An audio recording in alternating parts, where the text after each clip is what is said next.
جمال عمراني يصنعه بنيان تراثي، مشهد يحدث بأن التاريخ وقف صامتا أمامه، صمت لا يعني الشيخوخة، بل إن التراث امتزج هنا بالتقنيات الحديثة التي أحسن استغلالها منظمو مهرجان الجنادرية. تم تطوير تطبيق ذكي من قبل مركز إدارة وتقنية المعلومات في الحرس الوطني.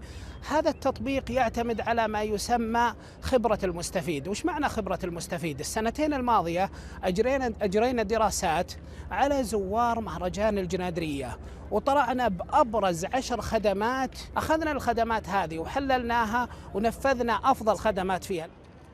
تطبيق الجنادرية الذي انطلق للمرة الأولى في نسخة هذا العام يوفر خدمات متعددة للزوار تسهل عليهم تجربتهم مع المهرجان وفي رقعته المكانية، حيث يستطيع الزائر التعرف إلى الأماكن التي يريد زيارتها وتحديد طريق السير إليها، إضافة إلى تحديد موقع سيارته والاستعانة بخرائط جوجل لمعرفة مكانها بدقة. عندنا أكثر من 14,000 شخص إلى اللحظة هذه، والتحميل فيه تزايد. التطبيق ميزته أنه يخدم زوار الجنادرية قبل الوصول للجنادرية ولحظة وصولهم للجنادرية وأثناء تجولهم في مهرجان الجنادرية. التطبيق الذكي ترافق مع حضور ذكي وفعال للمهرجان في منصات التواصل الاجتماعي، حضور لقي إقبالا كبيرا من المستخدمين ممن لم يتمكنوا من زيارة أرض المهرجان واقعا، فتعرفوا إليه وعلى فعالياته في العالم الافتراضي.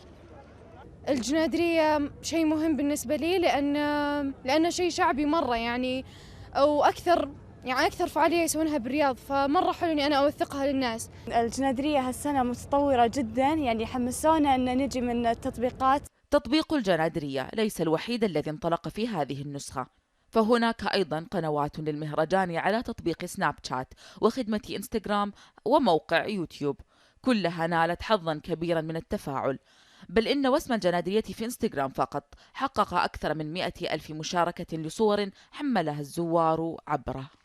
بعد أن كان العالم كبيرا جدا في قرون سابقة، أصبح الكوكب الآن بين يدي المرء، فالهاتف المتحرك ينقل له أخبار العالم بضغطة زر، وهو ما لم يغب عن بال منظمي الجنادرية لاتخاذ وسائل التواصل الاجتماعي وسيلة فعالة للتعريف بالمهرجان لمن هم داخل أو خارج المملكة.